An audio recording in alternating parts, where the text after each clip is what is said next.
Welcome everybody to our new podcast. Uh, I'm Dr. Chaitanya, and we have a few doctors and smart doctors: Dr. Anmol Paudel, Dr. Prakash Khadka, Dr. Irada Adhikari. So we are going to learn about neonatology today, and we will simplify the things about neonatology. So I would like to start from Dr. Paudel. So Dr. Paudel, so can you just give me the some clues for like perinatal period and neonatal? What is perinatal period and what is neonatal period Yeah, that by is time? okay. Thank you, Chaitanya. First of all, I would like to tell you that perinatal period is the period between 28 weeks of gestation to 7th day after birth. That is the perinatal period. Yeah. This is the period for the the period is important because this is the period of maximum growth of the child inside the uterus. Yeah. So that is more important. The neonatal period is that it's after birth to up to 28 days of the life. That is So I would like to add the new concept, like you just told me, like it's 20 perinatal period from 28 weeks. But thing is that by new concept, it's from 22nd week to the 7 days of the life, and you just New Nelson I modified yeah, from 28 to 22nd. yeah. But in Nepal, it's less likely to be the updated answers. But we should remember for India exams. That's Okay. good. Yeah. So can you, Dr. Khadka? So can you just give me a few causes for the leukocoria? If you remember, like leukocoria. Leukocoria means Yes, white reflex yeah. of the eye. Yes. Thank you, Dr. Chaitanya. That may be congenital cataract Yes. and white retinoblastoma. Yeah. So I know this much only. Yeah. I would like to add few more causes, like chorioretinitis, one of the cause, and other is retinopathy of prematurity and persistent hyperplastic primary vitreous. So some common findings, normal findings in the newborns. One of these normal findings is erythema toxicum. So yeah. So Dr. Irada Paudel, can you just give me what is the lab finding of erythema toxicum? What is inside the finding? You are okay. So there is the eosinophil laden sterile lesion. Actually, there is eosinophil. On microscope, if you look for the erythema toxicum, there is a eosinophil only, and the non-toxic. This is non-toxic. yeah, it does not need to any treatment, but it is actually what is inside the histopathological finding is that eosinophil laden sterile lesion actually is. Yeah. And another term is called as a pustular melanosis. Dr. Paudel, so can you explain me about the pustular melanosis? Pustular melanosis is like a neuropathic lesion seen in neonates. Yeah. I actually don't know much about it. So it's similar to erythema toxicum, but finding is that like there is a neutrophil. In erythema toxicum, there was the eosinophil, and here is like neutrophil. Pustular means neutrophil. Okay. Yeah. So for the diagnosis of the CMV infection, laboratory finding, what is the laboratory finding to diagnose the congenital CMV infection? Cytomegalovirus virus. Yeah. Congenital cytomegalovirus virus. Neonatal findings, you mean? Yeah. What would be the neonatal finding? Actually, I don't remember the. But it's very interesting. I was also amazed with this answer. I heard about IUGR one. IUGR. Yeah, we would check like urine and saliva. These are the best specimen for the culture. If we culture the urine and the saliva, there will be the growth of the CMV. So, but for diagnosis of congenital CMV, we yeah. take a sample of its urine and saliva. So saliva and cord blood are the best specimen for the if you are planning for the PCR, the sample like if saliva and cord blood sample is the best for the PCR thing. If you culture like urine and saliva, otherwise for PCR it's saliva and cord blood. So, what, Dr. Khodka, can you enumerate the causes? Like, what are the wide anterior fontanelles? Causes of the wide and small, if you remember. White fontanelle may be seen in hydrocephalus, Yeah. Yeah. Hypothyroidism. hypothyroidism, and hydrocephalus, Yeah. congenital hypothyroidism, Yeah. and this much one there. Yeah. So few other cause I want to add, like achondroplasia and congenital rubella syndrome and Russell Silver syndrome and trisomy 13, 18 and 21 and other, like if you say rickets, vitamin D deficiency and osteogenesis imperfecta.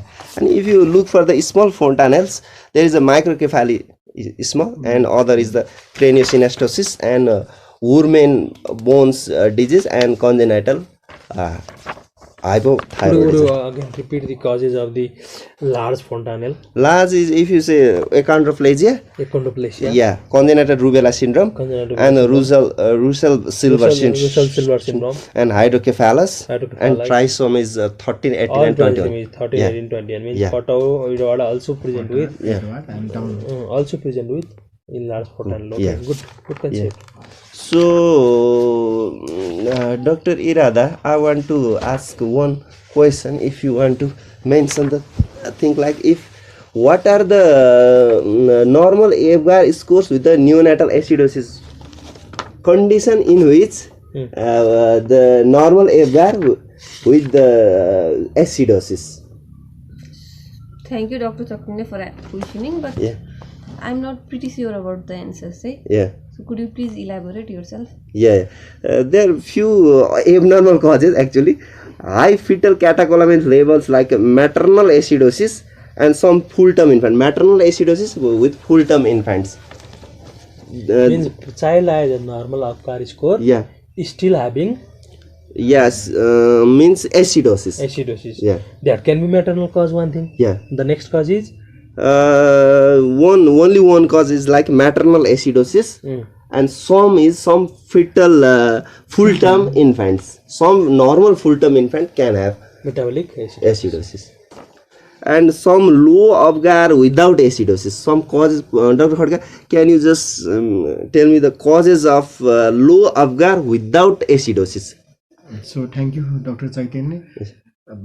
Cause may be with prematurity. Yeah, one. And other cause?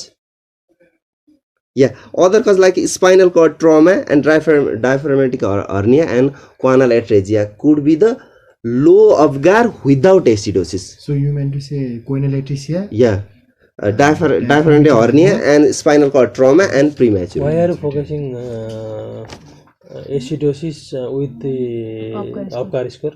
What is actually the relation of acidosis with AFGAR score?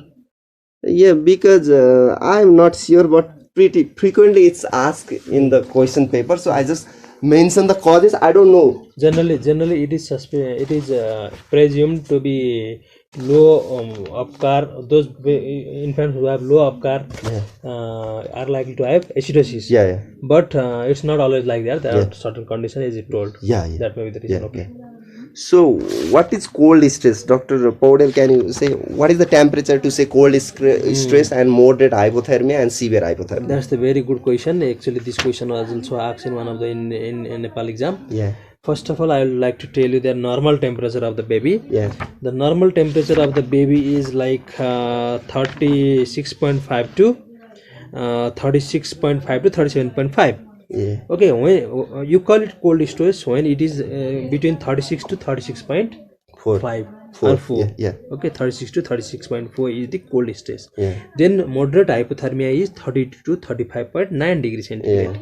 And severe is always less than 32 degrees centigrade. This question was asked in Pokhara Academy of Medical Sciences exam, which I made it wrong. Yeah. The severe hypothermia is less than 32 degrees centigrade. That much I know. Yeah, thank you. So I would add the new topic on discussion like postnatal. What is Dr. Irada? Can you say like what is the postnatal mortality indicates? Postnatal mortality, as far as I know, Yeah. Postnatal mortality refers to the number of deaths Yeah. of infants Yeah. So by time period, like if you say like between the 28 days to 1 year of the life is a postnatal neonatal mortality. So antenatal screening test done for the maternal serum cell-free fetal DNA testing. This is what is the non-invasive test for the maternal serum for the antenatal screening. Non-invasive one. Can you say, Dr. Powder? What is the non-invasive one? Test for Maternal screening for neonatal. I mean antenatal screening test for the in maternal serum. Antenatal screening. is it something like fibrinectin and something like that? Yeah, it's like non-invasive procedure includes like this is the cell-free fetal DNA testing. This is actually from the maternal serum. So Actually, it is, they crosses the placenta and goes to the fetal. These are done these days. yeah. What happens is this cell-free fetal DNA crosses the placenta from fetus to mother, and we measure the serum of the mother to diagnose the fetal diseases. Yeah, fetal abnormalities. This is given, yeah. Yeah. So if you like, we just talk about like in non-invasive one. Can you, Dr. Khatka, can you add the few invasive causes for screening for this fetal abnormalities? Invasive one. Invasive one. Yeah. You know the CVS, chronic villus sampling. Other causes? Can you add some amniocentesis? Amniocentesis. Yeah. So and chordocentesis. These few three are the invasive one. So after delivery of infant of diabetic mother, if a blood glucose is normal, so what will be the next investigation we would expect to perform? Dr. Radha, can you just guess any investigation? If you say like diabetic mother and kid has normal blood glucose, what will be the next investigation you would like to perform? On babies? Yeah. Is it alpha-glycoprotein? Yeah, Glycerol? no, it's like serum calcium. The next thing we have to observe like serum calcium. There are chances. Sorry, could you repeat your question? So if you say baby is born from the diabetic mother, we would check the baby's blood glucose level. Say if it's normal. So what would you perform next investigation Oh, right. to look the some problem? Babies of diabetic mother are likely to be hypoglycemic as Yeah. well as hypocalcemic. Yeah. If the baby's sugar level comes to be normal, we should measure the calcium. That's good. Yeah. So another interesting topic like deceleration. You just finished the OBS gynae discussion, Dr. Khatka. I would like to ask you one question, very simple one. So, what are the type of the variable decelerations? Variable deceleration. Can you just recall the types of variable deceleration? Types of variable deceleration or Yeah. types of Types of deceleration. Yeah. Variable one. Variable. Even in variable there is classification. I have about early deceleration, late No. deceleration, and It's, variable yeah, deceleration. inside the variable one, it's a mild, moderate, and severe one. Say if Variable deceleration we found in cord compression, right? yeah. So inside even in the variable deceleration there is a grading. Yeah, mild, That's a moderate, new and thing for us. severe. Yes, Isn't it? thank you. That's a new Thank thing for us. So I would like to explain like mild, moderate, and severe. If you say like more than 80 beat per minute, irrespective of duration, and less than 30 seconds, irrespective of the heart rate, is 70 to 80 beat per minute, lasting for 60 seconds. Mild one. And moderate one, if you say more than 70 beat per minute, lasting for 30 to 60 seconds. 7 to 80 beat per minute, lasting more than 60 seconds, and severe is less than 70. Means just like you can remember, like if you say more than 80 and more than 70 and less than 71, the mild, moderate, and severe. Thank you everyone for participating on this discussion. Thank you every doctors. I would like to end our discussion. Thank you so much. Thank you everybody. Yes, thank you so much.